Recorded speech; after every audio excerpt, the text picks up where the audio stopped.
and welcome back to Tony the Technician's channel. And today we're moving into the 85 Camaro. We will be removing the rear end to access the fuel tank and remove it because my sending unit took a crap and I need a better fuel pump in order to run this EFI system that I'll be running. So I'm going to show you the process of dropping the rear end and removing the fuel tank.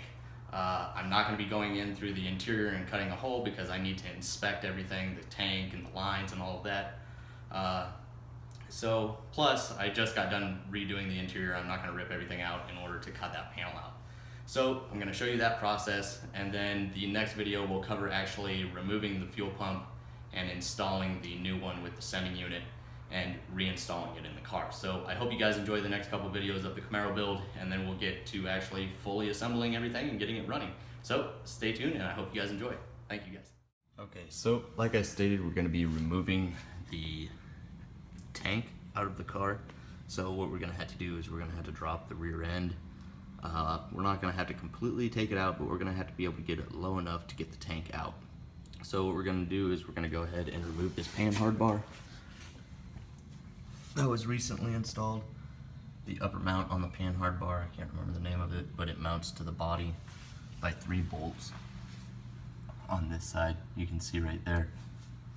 And then once we get those out, you need to make sure to remove the bracket on the brake line, but I'll go through everything. We'll remove the springs, we'll unmount the shocks from the axle, and then we should be able to drop it even lower. All I've done so far is literally lift the vehicle in the air and support the rear axle with the jack.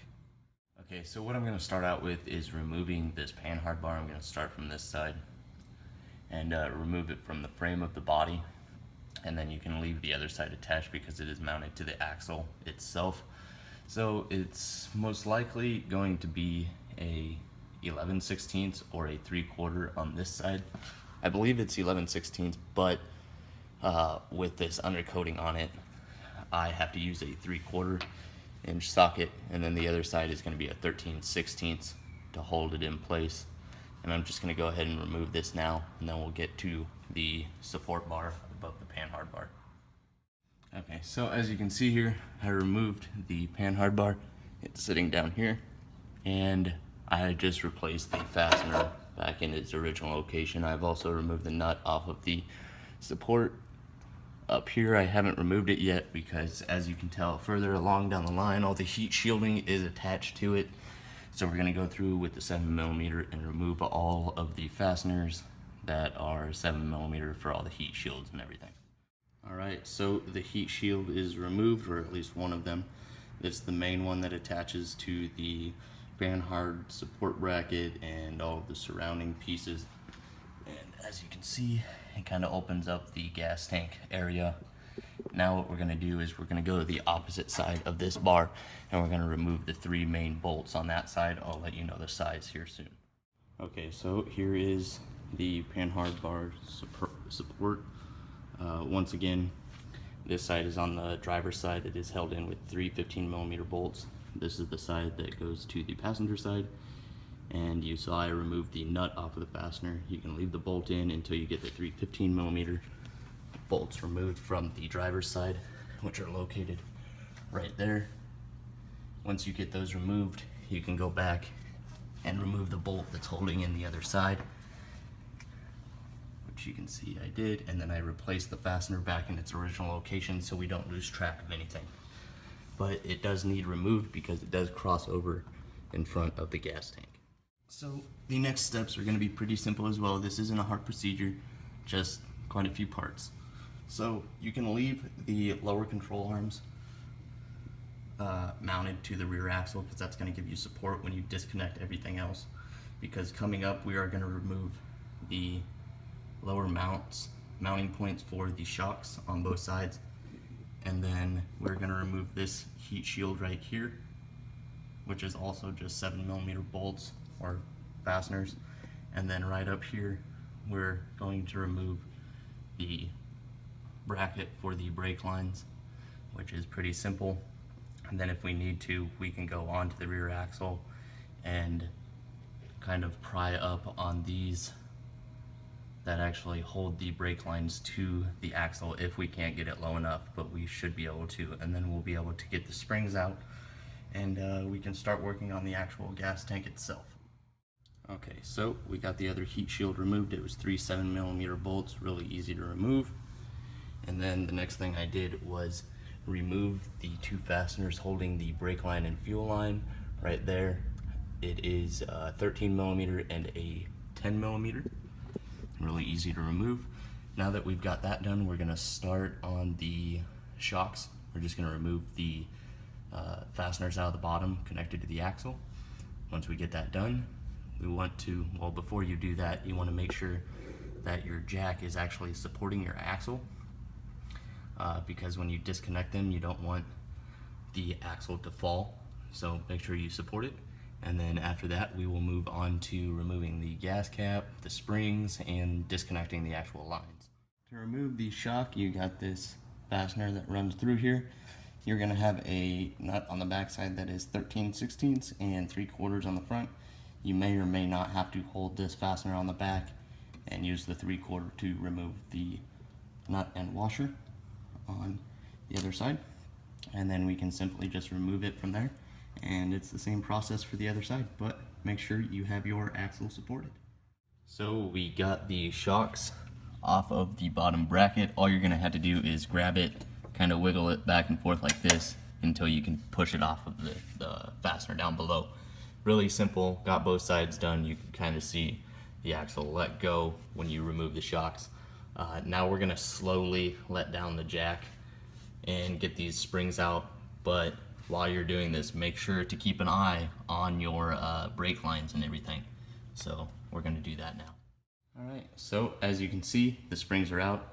All I did was place something, yes, it's a cooler, anything that you have to support the torque arm to kind of keep the rear axle level, and then just slowly lower it and pull the springs out.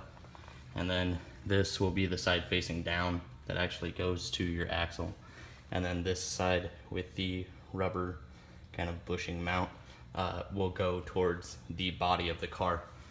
And then just make sure that you install them correctly. They only sit in here one way, so just make sure to keep your eye on that, and then slowly lower the rear end, and then you're good to go.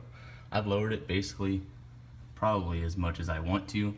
If I have to lower it a little bit more later on, I will, but all that's left really is to disconnect those fuel lines at the rubber part.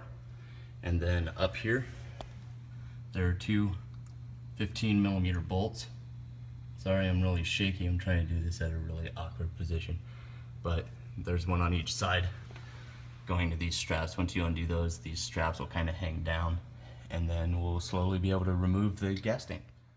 Okay, YouTubers, so what we're gonna do now is we're gonna be removing the lines from the fuel tank right over here, and that'll just be simply removing those clamps with either a pair of pliers or a screwdriver, depending on the style that you have. And then make sure you have like a drain pan or something underneath, just in case you got some fuel in the line.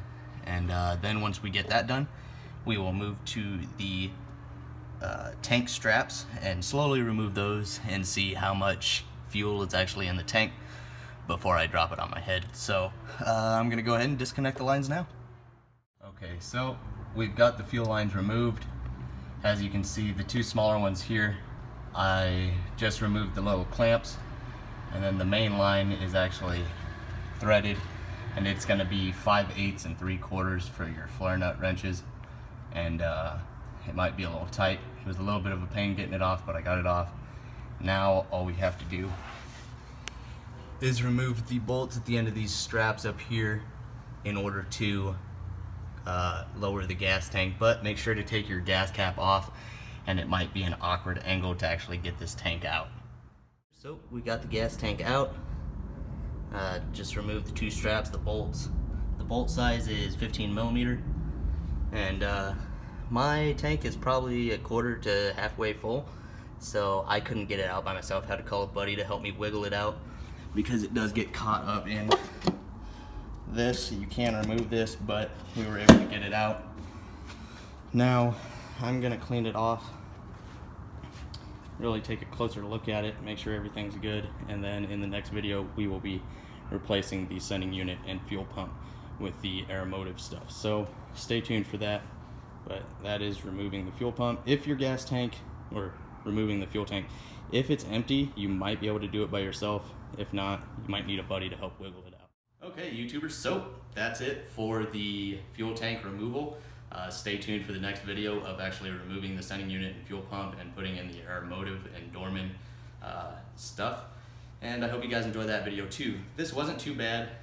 I did do it over a process. I actually started this before I went on my internship and just finished it now because I was waiting on my fuel pump and sending unit. So now that we got that in, I'm gonna drain the fuel tank, take a really close look at it, clean it off, undercoat it, and start installing the new stuff. So stay tuned for that, and I hope you guys enjoyed this video. If you did, please make sure to hit that thumbs up, leave a comment down below, and as always, subscribe if you're not a subscriber. Thank you guys.